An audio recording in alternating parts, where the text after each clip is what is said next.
Hello hi ಎಲ್ಲರಿಗೂ.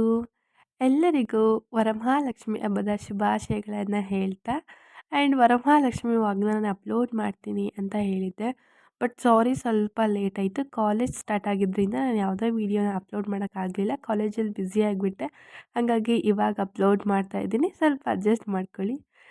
ವರಮಹಾಲಕ್ಷ್ಮಿ ಪೂಜೆದು ತಯಾರಿ ನಡೀತಾ ಇತ್ತು ಸ್ವಲ್ಪ ಸ್ವಲ್ಪನೇ. ಅಮ್ಮ ಹಾರ ಮಾಡ್ತಾಯಿದ್ರು, ಹಾಗೆ ನಾನು ಹೂವನ್ನೆಲ್ಲ ಬಿಡಿಸ್ಕೊಡ್ತಾ ಇದ್ದೆ. ನಾನು ಬಿಡಿಸ್ಕೊಟ್ಟಂಗೆ ಅಮ್ಮ ಹೂವನ್ನೆಲ್ಲ ಹಾರ ಮಾಡ್ತಾಯಿದ್ರು. ನನಗಂತೂ ಆ ಯೆಲ್ಲೋ ಕಲರ್ದಂತೂ ತುಂಬ ಇಷ್ಟ ಆಯಿತು. ವೈಟ್ ಕಲರ್ ಇಷ್ಟ ಆಯಿತು, ಬಟ್ ಸ್ವಲ್ಪ ಸ್ವಲ್ಪ ಇಷ್ಟ ಆಯಿತು. ಅದೇನಷ್ಟು ಫೇವ್ರೇಟ್ ಆಗಿರಲಿಲ್ಲ. ಹಾಗೆ ಫ್ರೂಟ್ಸ್ಗಳೆಲ್ಲ ತೊಗೊಬಂದಿದ್ರು. ಫ್ರೂಟ್ಸ್ಗಳೆಲ್ಲ ಒಂದಕ್ಕೆ ಹಾಕಿ ಬೆಳಗ್ಗೆ ಎದ್ದು ಫುಲ್ ಎಲ್ಲ ಲೇಟಾಗಿ ಹೋಗಿಬಿಡುತ್ತೆ, ಫ್ರೂಟ್ಸ್ ಎಲ್ಲ ರೆಡಿ ಮಾಡ್ಕೊಳ್ಳೋದು ಅದು ಇದು ಅಂತ ಹೇಳಿ. ಹಾಗೆ ಸ್ನಾನ ಎಲ್ಲ ಮಾಡಿ ನೆಕ್ಸ್ಟ್ ಅದು ಮೇಕಪ್ ಮಾಡಿಟ್ಬಿಡೋಣ, ಇದಕ್ಕೆ ಅಲಂಕಾರ ಮಾಡಿ ಇಟ್ಬಿಟ್ರೆ ಬೆಳಗ್ಗೆಗೆ ಎದ್ಮೇಲೆ ಅದನ್ನು ಮುಖವಾಡ ಹಾಕೋದೇ ಅದು ಕೂರಿಸೋದೇ ತುಂಬ ಲೇಟ್ ಆಗುತ್ತೆ. ಅದು ಆ್ಯಕ್ಚುಲಿ ಕೂರಿಸೋರಿಗೆಲ್ಲ ಗೊತ್ತಿರುತ್ತೆ, ಅದು ಸ್ಟ್ರೈಟ್ ಬರೋದಿಲ್ಲ, ಆ ಕಡೆ ಹೋಗುತ್ತೆ ಈ ಕಡೆ ಹೋಗುತ್ತೆ. ಬಟ್ ಅದನ್ನು ಕೂರಿಸೋದೇ ನಮಗೆ ತುಂಬ ರಿಸ್ಕ್ ಅಂತ ಹೇಳಿದ್ರೆ ರಿಸ್ಕ್ ಆಗುತ್ತೆ. ಫೇಸನ್ನು ಕಾಯಿಗೆ ಕರೆಕ್ಟಾಗಿ ಕೂರಿಸ್ಬೇಕು. ಹಂಗಾಗಿ ಮತ್ತೆ ಮೇಕಪ್ ಮಾಡ್ಕೊಂಡು ಕೂಡೋದಕ್ಕೆ ಆಗೋದಿಲ್ಲ ಅಂತ ಹೇಳಿ ನಾನು ಸ್ನಾನ ಮಾಡಿ ಇವತ್ತೇ ಫುಲ್ಲು ಎಲ್ಲ ಮಾರನೇ ದಿನ ಎಲ್ಲ ಮೇಕಪ್ ಮಾಡ್ಕೊಬಿಡ್ತೀನಿ. ಹಂಗೆ ಮಾಡ್ಕೊಬಿಟ್ರೆ ತುಂಬ ಈಸಿ ಆಗುತ್ತೆ ಅಂತ ಹೇಳಿ. ಹಾಗೆ ಐಬ್ರೋಸ್ ಎಲ್ಲ ಹಾಕ್ತಾಯಿದ್ದೆ. ಐಬ್ರೋ ಬಟ್ ತುಂಬ ಚೆನ್ನಾಗಿ ಬಂದಿತ್ತು. ಐಬ್ರೋ ಹೇಗೆ ಗರ್ಲ್ಸ್ಗೆ ಹೇಗಿರುತ್ತೆ ಅದೇ ರೀತಿ ಐಬ್ರೋ ಬಂತು. ಬಟ್ ಕಾಜಲ್ ಸ್ವಲ್ಪ ಇನ್ನೂ ಏನೋ ನಂಗೆ ಬೇಕಾಗಿತ್ತು ಅಂತ ಅನ್ನಿಸ್ತು. ಬಟ್ ಓಕೆ, ಈಗ ಸಿಚುವೇಶನ್ಸ್ಗೆ ಅದು ಸಾಕು ಅಂತ ಅನ್ನಿಸ್ಕೊಂಡೆ. ಹಾಗೆ ಈಗ ದೇವ್ರ ಮನೆ ಎಲ್ಲ ಕ್ಲೀನ್ ಮಾಡ್ತಾ ಇದ್ದೆ. ಎಲ್ಲರೂ ಕೂಡ ಅವ್ರವ್ರ ಕೆಲಸ ಅವ್ರವ್ರು ಮಾಡ್ತಾಯಿದ್ರು. ನಾನು ದೇವ್ರ ಮನೆ ಎಲ್ಲ ಕ್ಲೀನ್ ಮಾಡಿ, ದೇವ್ರ ಮನೆ ಕ್ಲೀನ್ ಮಾಡೋದೇ ತುಂಬ ಕೆಲಸ ಹಿಡಿಯುತ್ತೆ. ಯಾಕಂದರೆ ಅದು ಇದು ಎಲ್ಲ ಸೀಟೋದಿರುತ್ತಲ್ಲ. ಪಾತ್ರೆ ತೊಳೆಯೋದು ಅದೇ ತುಂಬ ಟೈಮ್ ಇರುತ್ತೆ. ಅದು ಪಾತ್ರೆ ತೊಳೆಯೋದು ಕೂಡ ಅದನ್ನು ಹಾಗೆ ತೊಳೆಯೋದಕ್ಕೆ ಆಗೋದಿಲ್ಲ ಅಲ್ವಾ. ಹುಣ್ಸೆಹಣ್ಣು ಹಾಕಬೇಕು ಅಥವಾ ಏನಾದರೂ ಪೌಡರ್ ಇದ್ದರೆ ಯೂಸ್ ಮಾಡ್ಬೋದು. ನಾನು ಪೌಡರೇ ಯೂಸ್ ಮಾಡ್ತೀನಿ ಯಾವಾಗಲೂ ಕೂಡ. ಹುಣ್ಸೆಹಣ್ಣೆಲ್ಲ ಹಾಕಿ ಅಷ್ಟು ಅದು ಕ್ಲೀನ್ ಆಗುತ್ತೆ, ಬಟ್ ಅದು ಸ್ವಲ್ಪ ರಿಸ್ಕಿ ಆಗುತ್ತೆ ಅಂತ ಹೇಳಿ. ಹಾಗೆ ಒಬ್ಬಟ್ಟು ಮಾಡ್ತಾಯಿದ್ರು ಅಮ್ಮ. ನಾನು ಒಬ್ಬಟ್ಟನ್ನ ಉತ್ಕೊಡ್ತಾ ಇದ್ದೆ. ಅಮ್ಮ ಹಾಗೆ ಬೇಯಿಸ್ತಾಯಿದ್ರು. ಹಾಗೆ ಸ್ವಲ್ಪ ಹೊತ್ತಾದ್ಮೇಲೆ ಮತ್ತೆ ಚೇಂಜ್ ಮಾಡಿಕೊಂಡೆ. ಅಮ್ಮ ಒತ್ತುತ್ತಾ ಇದ್ದರು, ನಾನು ಬೇಯಿಸ್ತಾ ಇದ್ದೆ. ಬೋರಿಂಗ್ ಆಗುತ್ತೆ ಅಲ್ಲ, ಹಾಗಾಗಿ ಸ್ವಲ್ಪ ಸ್ವಲ್ಪನೇ ತಿಂಡಿಯನ್ನು ಮಾಡ್ತಾಯಿದ್ದೋ. ಹಾಗೆ ಕತ್ಲೆ ಆಗಿದ್ದೇ ಗೊತ್ತಾಗಿರಲಿಲ್ಲ. ಹಾಗಾಗಿ ಹೂ ಕಿತ್ಕೊಬಿಡೋಣ 6 o'clock ಆದಮೇಲೆ ಮತ್ತೆ ಹೂವೇನೋ ಕಿತ್ಕೊಳ್ಳೋಂಗಿಲ್ಲ ಅಲ್ವಾ. ಹಾಗಾಗಿ ಬೆಟ್ದವರೆಗೂ ನಮ್ಮನೆಯೇ ಹಿಂದ್ಗಡೆ ತುಂಬ ಇತ್ತು.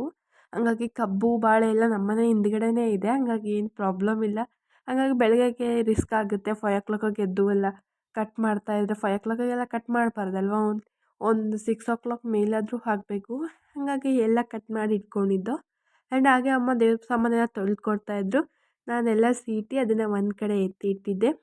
ನೆಕ್ಸ್ಟ್ ಹಾಗೆ ಎಲ್ಲ ಆದಮೇಲೆ ರವೆ ಹುರ್ಕೊಳ್ಳೋಣ ಅಂತ ಬಂದು. ಸ್ವಲ್ಪ ಹಾಗೆ ರವೆ ಉಂಡೆ ಕೂಡ ಮಾಡಿ ಪ್ರಿಪೇರ್ ಮಾಡಿಬಿಡೋಣ. ನಾವು ಆ್ಯಕ್ಚುಲಿ ಯಾವಾಗಲೂ ಒಂದು 5 ಐಟಮ್ಸ್ ತಿಂಡಿಯನ್ನು ಮಾಡ್ತೀವಿ. ಬಟ್ ಈ ವರ್ಷ ಸ್ವಲ್ಪ ಎಲ್ಲರಿಗೂ ಹುಷಾರಿರಲಿಲ್ಲ ಅಂತೇಳಿ ಮನೇಲಿ ಒಂದು ಐಟಮ್ಸ್ನ ಕಡಿಮೆ ಮಾಡಿದ್ದು, ಅಷ್ಟೇನು ಮಾಡಿರಲಿಲ್ಲ. ಮಾಮೂಲಿ ನೈಟೇ ಎಲ್ಲ ಪ್ಲೇಟ್ಗೆ ರವೆ ಉಂಡೆ, ಒಬ್ಬಟ್ಟು ಮತ್ತು ಅದಕ್ಕೆ ಬಾಗಿನ ಸಾಮಾನುಗಳಾಗಿರ್ಬೋದು ಎಲ್ಲ ರೆಡಿ ಮಾಡಿ ಇಟ್ಕೊಬಿಟ್ಟಿದ್ದು. ಮತ್ತು ಜನ ಬಂದರೆ ಅವ್ರಿಗೆ ಹೇಗೆ ಕೊಡಬೇಕು, ಪ್ಲೇಟ್ಗೆಲ್ಲ ಹಾಕಿ ಸರ್ವ್ ಮಾಡಬೇಕಲ್ಲ, ಅದನ್ನೆಲ್ಲ ಒಂದು ಕಡೆ ಎತ್ತಿಟ್ಬಿಟ್ಟಿದ್ದೆ. ಬೆಳಗ್ಗೆ ಎದ್ದು ಕಾಡೋದು ಬೇಡ ಅಂತ ಹೇಳಿ. ಹಾಗೆ ಬೆಳಗ್ಗೆ ಆಗಿ ಎದ್ದು ಸ್ನಾನ ಮಾಡಿ ಎಲ್ಲ ಫ್ರೆಶ್ ಅಪ್ ಆಗಿ 5 ಗಂಟೆ ಒಳಗೆ ಕಳಶನ ಕೂರಿಸ್ಬಿಟ್ಟು. ತುಂಬ ಲೇಟಾಗಿ ಕೂಡ ಕೂರಿಸ್ಬಾರ್ದು. ಅದಕ್ಕೆ ಇಷ್ಟೇ ಟೈಮ್ಸ್ ಅಂತ ಫಿಕ್ಸ್ ಇರುತ್ತೆ, ಆ ಟೈಮ್ ನೋಡ್ಕೊಂಡು ಕೂರಿಸ್ಬೇಕು. ಹಾಗೆ ಅಮ್ಮ ಕಳಶ ಕೂರಿಸ್ತಾಯಿದ್ರು. ನಾನು ಪ್ರಸಾದಕ್ಕೆ ರೆಡಿ ಮಾಡ್ಕೊಳ್ತಾ ಇದ್ದೆ. ಪ್ರಸಾದ ಸಜ್ಜಿಗೆ ಮಾಡ್ತಾಯಿದ್ದೋ. ಆ ಸಜ್ಜಿಗೆ ಎಲ್ಲ ಪ್ರಿಪೇರ್ ಮಾಡ್ಕೊಳ್ತಾ ಇದ್ದೆ. ಸಜ್ಜಿಗೆ ಹೂವು ಮತ್ತು ರಾಖಿ ಕಟ್ಟೋದು, ಅದಕ್ಕೆ ದಾರ, ಅರಿಶಿನ, ಕುಂಕುಮ, ಬಳೆ ಎಲ್ಲ ಹಾಕಿ ಹೂವನ್ನ ಒಂದು ಕಡೆ ಹಾಕಿ ಎಲ್ಲ ಪ್ರಿಪೇರ್ ಮಾಡ್ಕೊಳ್ತಾ ಇದ್ದೆ. ಹಾಗೆ ಫೈನಲಿ ಎಲ್ಲ ಪ್ರಿಪೇರಾಗಿ ಪೂಜೆಗೆ ಬಂದು. ಬಟ್ ಆದರೂ ಕೂಡ ಇನ್ನೊಂದು ಸ್ವಲ್ಪ ಏನೋ ಪ್ರಿಪ್ರೇಷನ್ ಬೇಕಾಗಿತ್ತು ಅಂತ ಅನ್ನಿಸ್ತಾ ಇತ್ತು. ಬಟ್ ಓಕೆ, ಇವಾಗ ಸಾಕು, ಇವಾಗಿನ ಸದ್ಯಕ್ಕೆ ನೆಕ್ಸ್ಟ್ ವರ್ಷ ನೋಡೋಣ ಅಂತ ಹೇಳಿ. ಎಲ್ಲ ಪೂಜೆ ಎಲ್ಲ ಮುಗಿಸ್ತು. ಪೂಜೆ ಎಲ್ಲ ಮುಗಿಸಿ ಬಂದವರಿಗೆ ಎಲೆ, ಅಡಿಕೆ, ಹೂವು. ಇದಕ್ಕೆ ಬೇಕಾದ್ರೆ ನೀವು ಸೇಬು, ಸೌತೆಕಾಯಿ ಆ ರೀತಿ ಎಲ್ಲ ಬೇಕಾದ್ರೆ ನೀವು ಏನು ಬೇಕಾದರೂ ಆ್ಯಡ್ ಮಾಡ್ಕೊಳ್ಬೋದು. ಬಟ್ ಈ ವರ್ಷ ಇಂಗ್ರೀಡಿಯೆಂಟ್ಸ್ ಕಡಿಮೆ ಮಾಡಿದ್ದೀವಿ.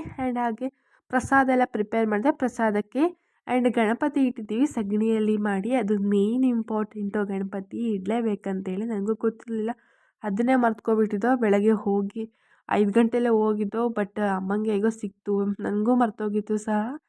ಹಾಗೆ ಫೈನಲಿ ಪೂಜೆ ಎಲ್ಲ ಮಾಡಿ ಪ್ರಸಾದಕ್ಕೆ ಅಂತ ಹೇಳಿ ಎಲೆ ಅಡಿಕೆ ಫಸ್ಟ್ ಆಫ್ ಆಲ್ ಇಡಲೇಬೇಕು ಅದಕ್ಕೆ. ಎಲೆ ಅಡಿಕೆ ಎಲ್ಲ ಇಟ್ಟು ಪಂಚಾಮೃತ ಮಾಡಿದರು. ಆ್ಯಂಡ್ ಹಾಗೆ ಕೋಸಂಬರಿ ಆ್ಯಂಡ್ ಹಾಗೆ ಸಜ್ಜಿಗೆ ಕೂಡ ಒಂದೊಂದು ಎಲ್ಲರಿಗೂ ಕೊಟ್ಟು ಅದನ್ನು ಕಾಯಿಸ್ತಾಯಿದ್ದೋ. ಆ್ಯಂಡ್ ಹಾಗೆ ಫೈನಲಿ ದೀಪ ಎಲ್ಲ ಹಚ್ಚಿ ಫೈನಲಿ ಬಂದವ್ರಿಗೆಲ್ಲ ಪ್ರಸಾದ ಎಲ್ಲ ಕೊಡ್ತಾಯಿದ್ದೋ. ಆ್ಯಂಡ್ ಹಾಗೆ ಹಣ್ಣುತುಪ್ಪ ಅಂತೂ ತುಂಬ ಚೆನ್ನಾಗಾಗಿತ್ತು. ನನಗಂತೂ ಟೇಸ್ಟ್ ಸಖತ್ತಾಗಿತ್ತು. ಮಾಡಿದ ತಕ್ಷಣ ಟೇಸ್ಟು ದೇವ್ರಿಗೆ ಇಟ್ಬಿಟ್ಟು ನಾನೇ ನೋಡೋದು ಯಾವಾಗ್ಲೂ. ಯಾಕಂದರೆ ಪಂಚಾಮೃತನೇ ನಂಗೆ ತುಂಬ ಇಷ್ಟ. ಹಂಗಾಗಿ ನಮ್ಮನೇಲಿ ಏನೇ ಫಸ್ಟ್ ಆಫ್ ಆಲ್ ಮಾಡಿದ್ರು ಫಸ್ಟ್ ಆಫ್ ಆಲ್ ನಾನೇ ಟೇಸ್ಟ್ ಮಾಡೋದು ಅದು ಹೇಗಿರುತ್ತೆ ಅಂತ ಹೇಳಿ ಟೇಸ್ಟ್ ಮಾಡಿದ್ರು ಆಮೇಲೆ ಬೇರೆಯವ್ರಿಗೆಲ್ಲ ಕೊಡ್ತೀನಿ. ಆ್ಯಂಡ್ ಹಾಗೆ ಫೈನಲಿ ಪೂಜೆ ಎಲ್ಲ ಮುಗಿಸಿ ನಮ್ಮನೆ ಬಂದವ್ರಿಗೂ ಕೂಡ ಅರಿಶಿನ ಕುಂಕುಮ ಕೊಟ್ಟು ನಾನು ಬೇರೆ ಮನೆಗೆ ವಿಸಿಟ್ ಮಾಡಿದ್ದೆ. ಆ್ಯಂಡ್ ಒಬ್ಬರೊಬ್ಬರು ಮನೆ ಒಂದೊಂದು ಥರ ಮುದ್ದು ಮುದ್ದಾಗಿತ್ತು.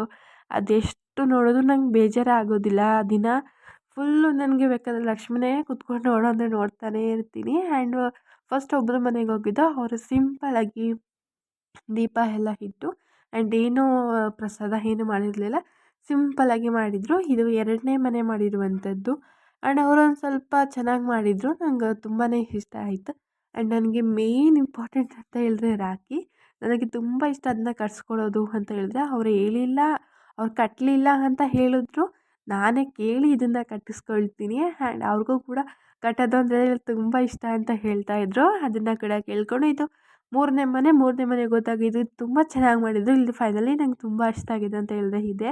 ಎಲ್ಲ ತರಹದ್ದು ಮಡಗಿನ ಸ್ಪೆಷಲಾಗಿ ಏನು ಅಂತ ಹೇಳಿದ್ರೆ ನೋಡಿ ರಾಗಿ ಅಲ್ಲ ಭತ್ತವನ್ನು ಅವ್ರು ಬೆಳೆಸಿದ್ದಾರೆ. ಏನಕ್ಕೆ ಅಂತ ಕೇಳಿದೆ. ಬಟ್ ಅವರು ಏನೂ ಇನ್ಫಾರ್ಮೇಷನ್ಸ್ ಕೊಡಲಿಲ್ಲ ಅದ್ರದ್ದು. ರಾಗಿನ ಹಾಕಿ ಬೆಳೆಸಿದ್ರು. ಆ್ಯಂಡ್ ಹಾಗೆ ಅರಿಶಿನ ಕುಂಕುಮ ಕೊಟ್ಟು ಎಲೆ ಅಡಿಕೆ ಎಲ್ಲ ಕೊಟ್ಟಿದ್ರು. ಅದನ್ನು ಕೂಡ ಇಸ್ಕೊಂಡು ಆ್ಯಂಡ್ ಒಂದು ಬ್ಯಾಗ್ ಕೊಟ್ಟರು ಸ್ಪೆಷಲಾಗಿ. ನನಗೆ ಕ್ಯೂರಿಯಾಸಿಟಿ ಆ ಬ್ಯಾಗ್ಗಳಿಗೆ ಏನಿದೆ ಅಂತ ನೋಡುವಂಥದ್ದು. ಆ್ಯಂಡ್ ಮನೆಗೆ ಹೋಗೋದನ್ನೇ ವೆಯ್ಟ್ ಮಾಡ್ತಾ ಇದ್ದೆ. ಮನೆಗೆ ಹೋಗಿ ಅದ್ರೊಳಗೆ ಏನಿದೆ ಅಂತ ಓಪನ್ ಮಾಡಬೇಕು ಅಂತ ಹೇಳಿ. ಆ್ಯಂಡ್ ಹಾಗೆ ಫೈನಲಿ ಅವರು ಹೂವೆಲ್ಲ ಕಟ್ಟಿಕೊಟ್ರು. ರಾಖಿ ಎಲ್ಲ ಕಟ್ಟು ಆ್ಯಂಡ್ ಹಾಗೆ ಪ್ರಸಾದವನ್ನು ಕೊಟ್ಟಿದ್ದರು. ಪ್ರಸಾದ ಫುಲ್ಲು ಮಳೆ ಜೋರಾಗಿಬಿಡ್ತು ಪ್ರಸಾದ ಕೊಡ್ತಾ ಇರಬೇಕಾದ್ರೆ. ನಾನು ಇವತ್ತೇ ಮಳೆ ಬರಬೇಕಪ್ಪ, ಇವತ್ತೇ ಅಪರೂಪಕ್ಕೆ ಎಲ್ಲರ ಮನೇನೂ ಸುತ್ತುತ್ತಾ ಇದ್ದೀವಿ ಅಂತ ಅಂದ್ಕೊಂಡೆ. ಆ್ಯಂಡ್ ಹಾಗೆ ಪ್ರಸಾದ ಎಲ್ಲ ಕೊಟ್ಟರು. ಅದನ್ನು ಕೂಡ ಇಸ್ಕೊಂಡು ಸ್ವಲ್ಪ ಹೊತ್ತು ಕೂತು ಮಾತಾಡಿ ಆ್ಯಂಡ್ ಇವತ್ತಿನ ಡೇ ಹೀಗಿತ್ತು. Thank you.